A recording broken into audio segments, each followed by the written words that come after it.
Collision continued the Max era of AEW on January 4th in Charlotte, presenting multiple title matches and battles of long-term rivals with new allies. Daniel Garcia defended his TNT title against Mark Briscoe.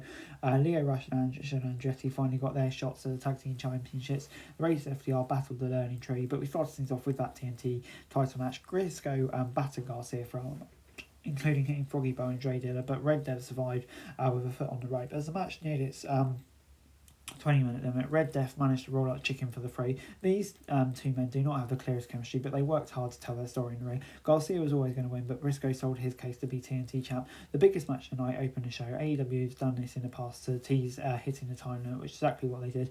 Less than 2 minutes remained when Garcia picked up the pinfall. Throughout the match, it was clear Briscoe had Garcia's number, but the challenger was rushed into a late mistake. The draw was believable, added some needed drama down the stretch that could have easily been an easy win for Red Death. So yeah, I thought this was timed really nicely the way they all did it, and it worked really well. I'm going to give it a 7 out of 10. Before moving on, we got Jeff Jarrett making quick work of Alan Solo, laying him out with the stroke. This was as long as it needs to be, especially with AEW wanting to sell Jarrett as a potential champion.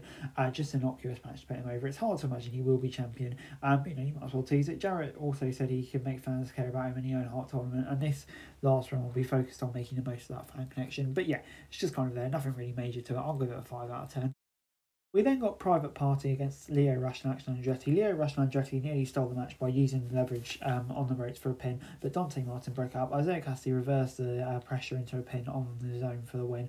Cassidy and Marquand gave their challengers the spotlight in this one, selling hard for the offense of the heels. It led to one of the slowest matches Private Party's ever wrestled. Not necessarily being a bad thing, but the Charlotte audience was not invested in the action enough to make it really feel important. This may have been a match better delivered in December when the feud was first delivering. It just took too long. They needed a clearer spotlight Private Party in 2025. Top flight and the Death Machines are more exciting opponents than Rush and Andretti at this stage, it kind of feels like. So yeah, unfortunately I'm going to give it a 5 out of 10. Before we got Toni Storm versus Deonna Purrazzo. Purrazzo gladly accepted regular help from Tyra in this fight, but she could still not stop Toni Storm's undefeated streak, caught with a familiar inside cradle pin for the fray. This was the second match in a row affected by the quiet crowd. Storm and Purrazzo needed to pick up the pace to engage the audience in what was basically basic offense between the two stars. They can deliver better as they have in the past, but both work surprisingly timid. Much like the earlier stretch of Talon's time in the series, it seems like she's not in a position to deliver her best in ring work yet. It's a shame, particularly for the virtuoso who doesn't get put in spotlights like this often. It's still not completely on point yet with this gimmick. AEW should focus even more on the depth of the women's division.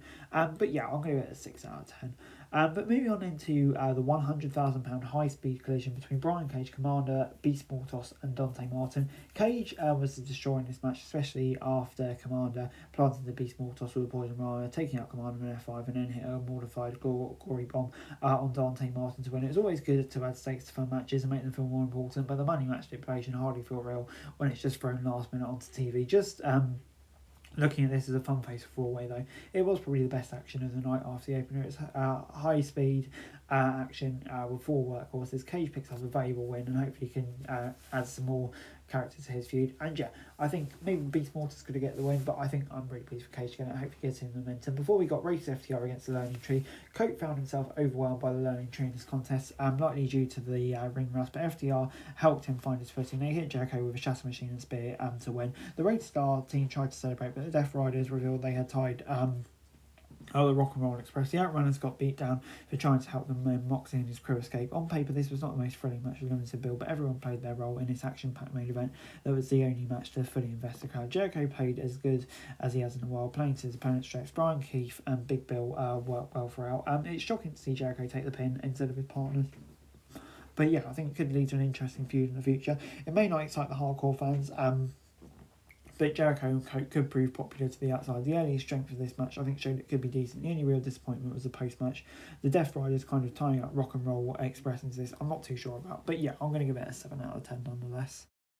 Overall, AEW Collision gets a 6 out of 10 from me. I thought, yeah, it was a pretty up and down Collision maybe this week, if you see what I mean. Some really decent matches, some bits that maybe didn't quite hit right with me. So yeah, some good bits on the show, some maybe not good bits on the show, just an inconsistent show really, which is kind of what we've seen from AEW quite a lot recently. So yeah, I'll give it a 6 out of 10. Hey guys, that's it for this video. Thanks very much for watching. Remember to like, share, subscribe, follow us on our socials, link in the description below for daily wrestling news, meme and content. Subscribe to our other channels on screen right now, that'd be greatly appreciated. Thanks very much for watching. Peace out.